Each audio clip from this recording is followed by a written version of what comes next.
Hi all. In this video, we will discuss about algorithm and flowchart. First, we will see the algorithm. What is an algorithm? Algorithm is a step-by-step method of solving a problem or making decisions. If any problem given to you, what will you do? You will perform some steps to complete that problem. And those steps you will perform in the order. For example, if you want to join in a engineering course, so what are the steps to be performed? First one is you have to complete intermediate or +2 education. Next, you have to attempt for JEE exam. If you got the seat, join in IIT or NIT, and you can stop that process there. Otherwise, you have to attempt to MSET.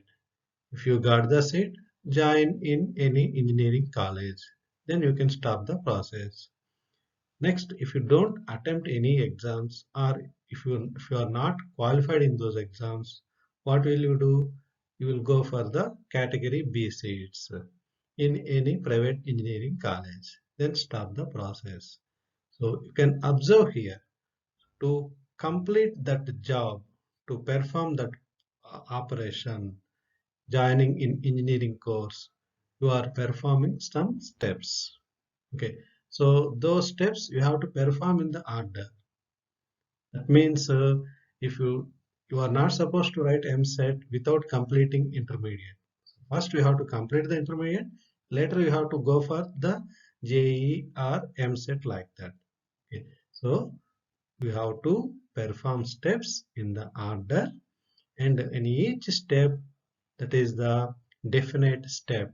So algorithm is a step-by-step method of solving a problem or making decisions.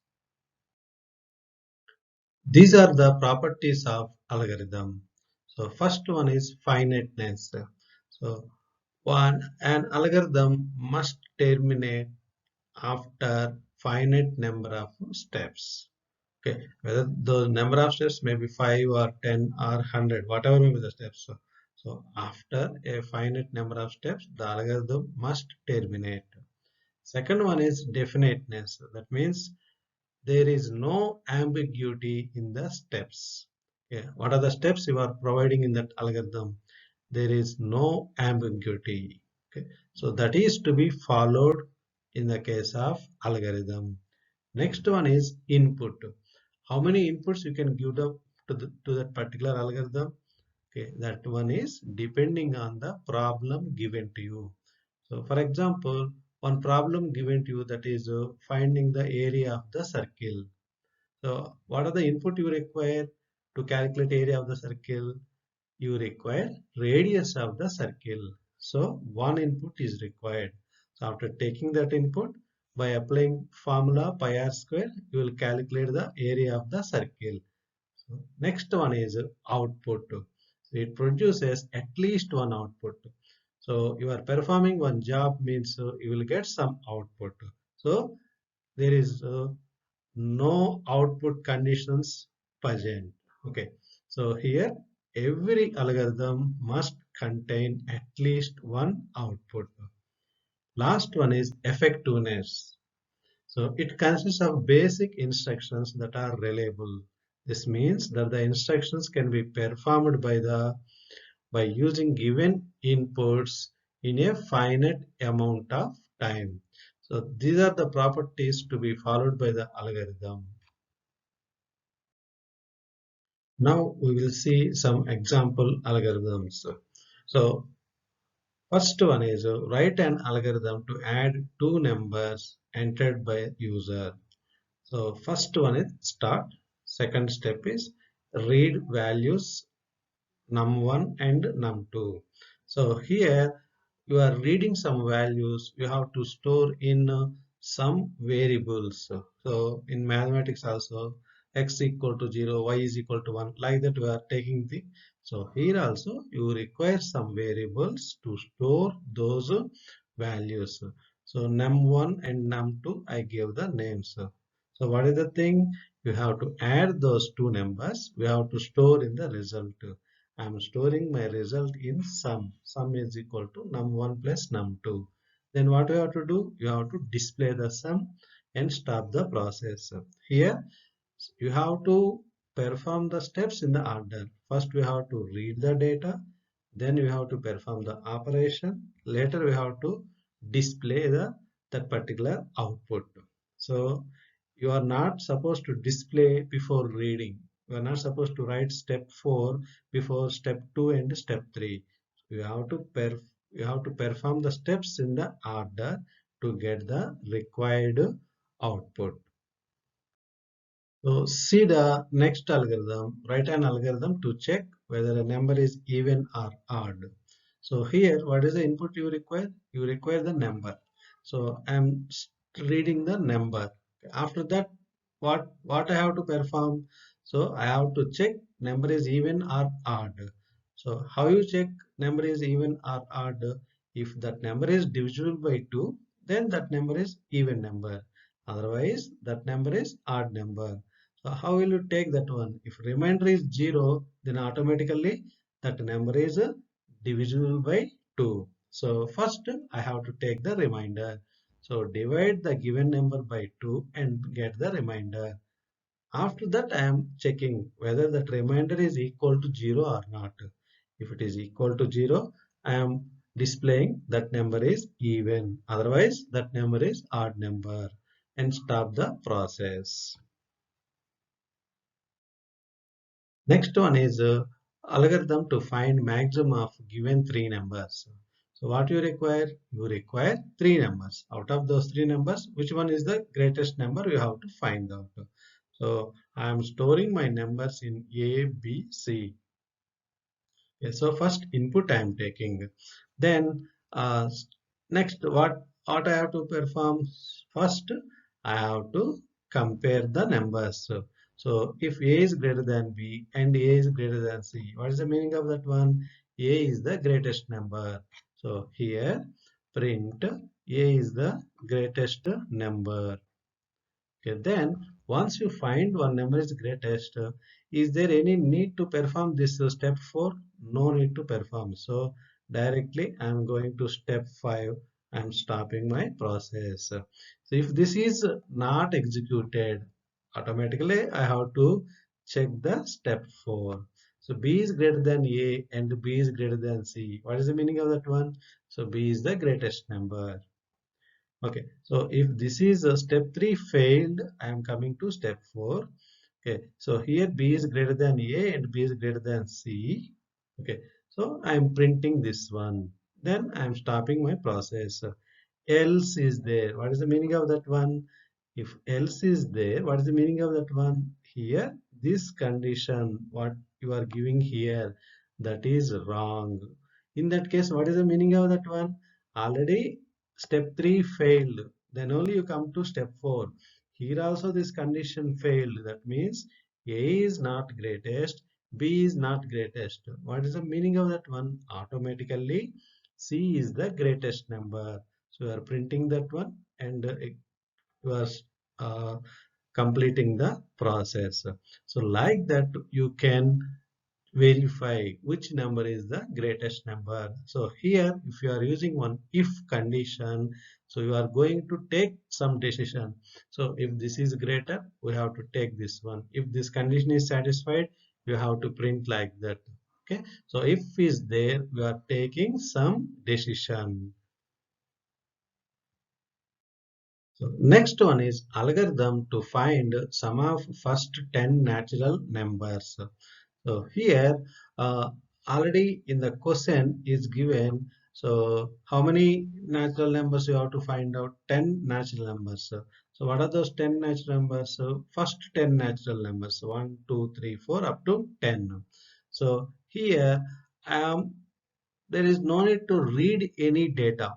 In the question they have given. So first 10 natural numbers, everybody knows what are the first 10 natural numbers.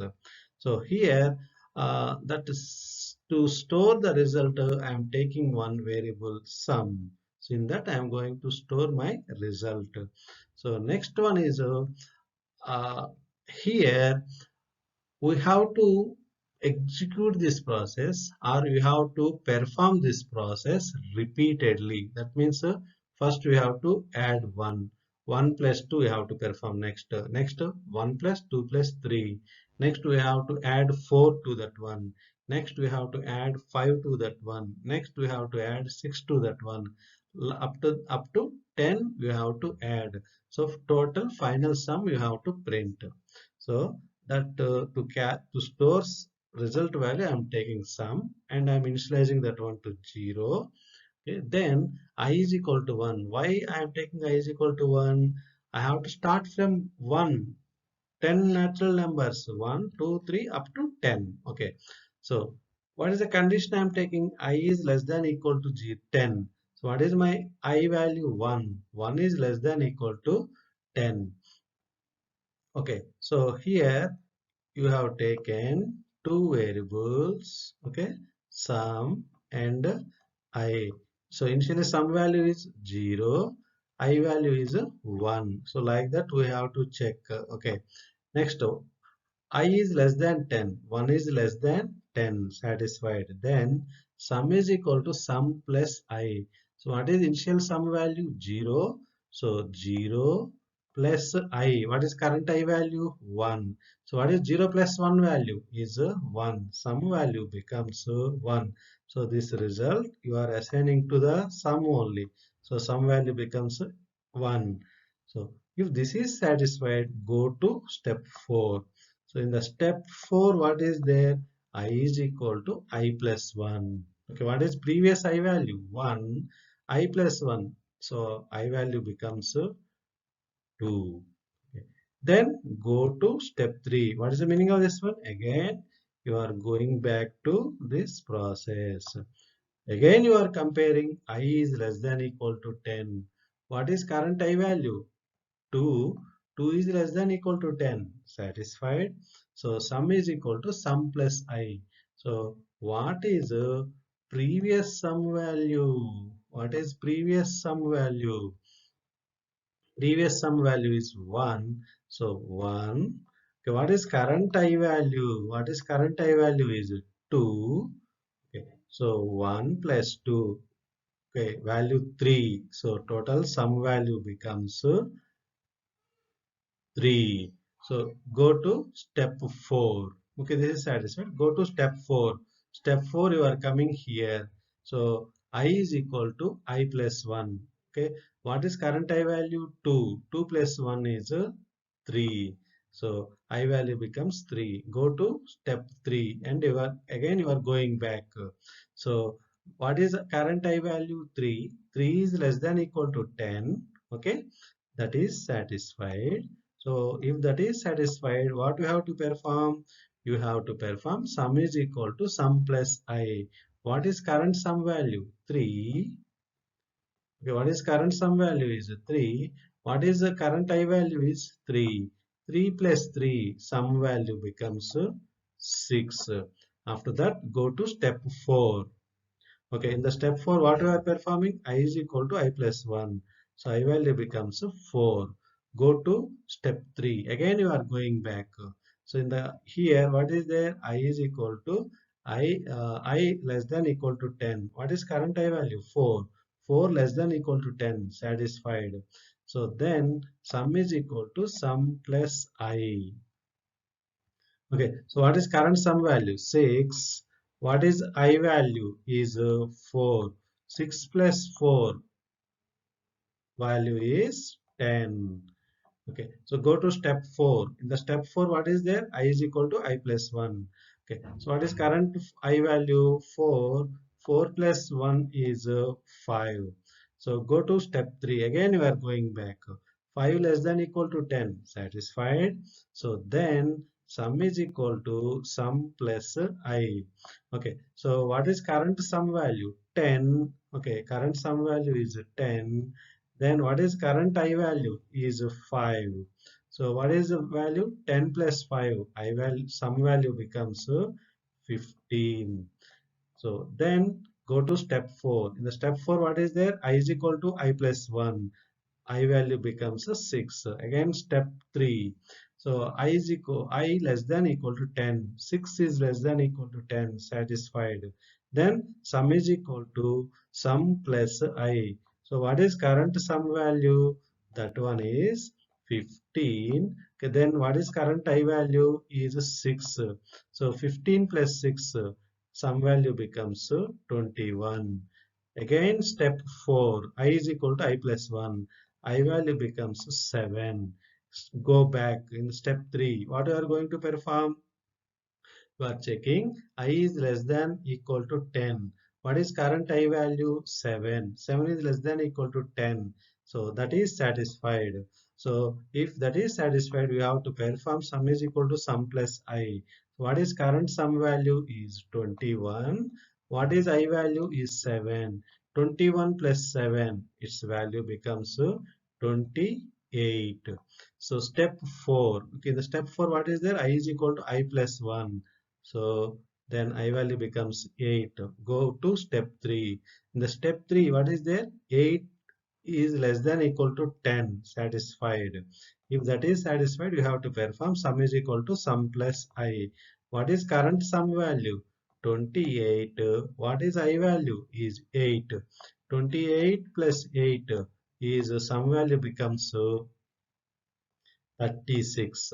Okay, so go to step 4. In the step 4, what is there? I is equal to I plus 1. So previous I value is 8, I plus 1 value is 9. Again, go to step 3. So if I is less than equal to 10, what is I value? 9. 9 less than equal to 10, satisfied. So in that case, what we have to perform? Sum is equal to sum plus I. What is current sum value? Is 36. Then what is I value? Is 9. So 36 plus 9. So what is the value? 45. So some value becomes 45. Then I value increases. Okay, go to step 4. In step 4, what is the I is equal to I plus 1. So I value increases to 10. Step 3. So 10 less than equal to 10. Satisfied. So you have to perform this operation. So what is that operation? Sum is 45. Okay, sum 45, then plus 10. So its value becomes 55. Okay, 55. Then step 4. Step 4, I is equal to I plus 1. I value becomes 11. Go to step 3. In step 3, what is there? 11 is less than equal to 10. So this one fails. If this one fails, this sum is equal to sum plus I is not executed. What is executed? This else part executed. In the else part, what is there? Go to step 5. The step 5, what is there? Print sum. So you are printing what is the current sum value? Is 55. So you are printing that sum value. Okay, then stop the process. So here same operation you are performing repeatedly, okay, until some condition is satisfied. So these are the one type of algorithm. So some set of statements, some steps are executed repeatedly. Okay, so here this is the problem to find the sum of first 10 natural numbers. Similarly, you can write algorithm to calculate the factorial of given number. Okay, their multiplication you have to perform. So these are the one variety of algorithms. Okay, so the process which I explained to you at every step, how some value changes, how I value changes. Okay, so this process is called debugging. Okay, so while writing either algorithm or program, whatever may be the thing, debugging is very important. So what you will learn by the debugging, you will come to know, okay, whether your algorithm or your program going to give correct results or not. Next is flowcharts. Okay, so here till now we have taken algorithm. Those are step-by-step representation. Here flowcharts are, it is a diagrammatic representation or pictorial representation of an algorithm. So these are very helpful in writing of programs. So to draw the flowcharts, you require different symbols. Okay. So first we will take the symbols. If one symbol is given for that particular purpose, you have to use that symbol for that purpose only. You are not supposed to use for any other purpose. So this is a flowchart is a diagrammatic representation of an algorithm. Here, some of the symbols are used in flowchart drawing of flowcharts. The first symbol is arrow, that is, its name is flow line. So it is used to connect symbols, okay, and indicates flow of logic. So from which step you have to go to the next one, next one. So how to go? Okay, so flow of logic is given by this flow line. So next one is terminal symbol. So that is used to represent starting of the flowchart or ending of the flowchart like that. Second one is next one is input output symbol, that is a parallelogram. So here what are the data you are reading or what are the data you are printing. Okay, so for all the input output representation we are using this symbol. Next one is a rectangle or square for processing purpose. Okay, so if you want to perform some addition operation, arithmetic operation, data manipulation operation, so all the different processing instructions you can write in that symbol. Next one is decision making. Okay, so in previous algorithms what we have taken for decision, if we have taken, so in that if what is the statement is there, that statement you can put in this decision making symbol. Okay, so these are the basic symbols are used to draw the flowchart. In addition to these symbols, we have some other, we will look into that. Okay, so next one is connector. It is used to join different flow lines. Next one is off-page connector. Okay, so if sometimes it may not possible to draw entire flowchart in a single page, you have to go to the next page like that. Okay, so to connect that one, we are using this off-page connector. Next one is a predefined process used to represent a group of statements that perform one processing task, one specific task. Okay, so there are already predefined thing. To represent those things, we are using this symbol, predefined process symbol. Next one is annotation, used to provide additional information about another flowchart symbol. So here we will take some example flowcharts. First one is a calculation of sum of two numbers. So first one is start. Next one is a declaration of variables. Okay. So while if you declare one variable like this, you can store some data in that one. So what type of data you are going to store? So you are informing to the compiler. For that purpose, you can use this declaration. Next one is what is the input you require? You require num1 and num2. So we are reading. You observe the symbols. Okay, what is the symbol we are using? Next, processing symbol, rectangle we are using. Sum is equal to a plus b. Okay, so I'm displaying the sum. Stop the process. Okay, so here num1, num2. Again, I have taken as a plus b. So you rename that one as num1 and num2. So here, this is the flowchart to check whether given number is even or odd. So here, first start. Here I am taking the input n. So here num is equal to n mod 2. So that symbol gives the remainder value. That remainder we are storing in the num. So later we are checking that num value is equal to 0 or not.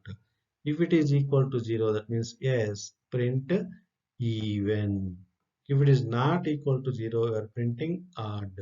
After printing either even or odd, we are stopping the process. End the flowchart.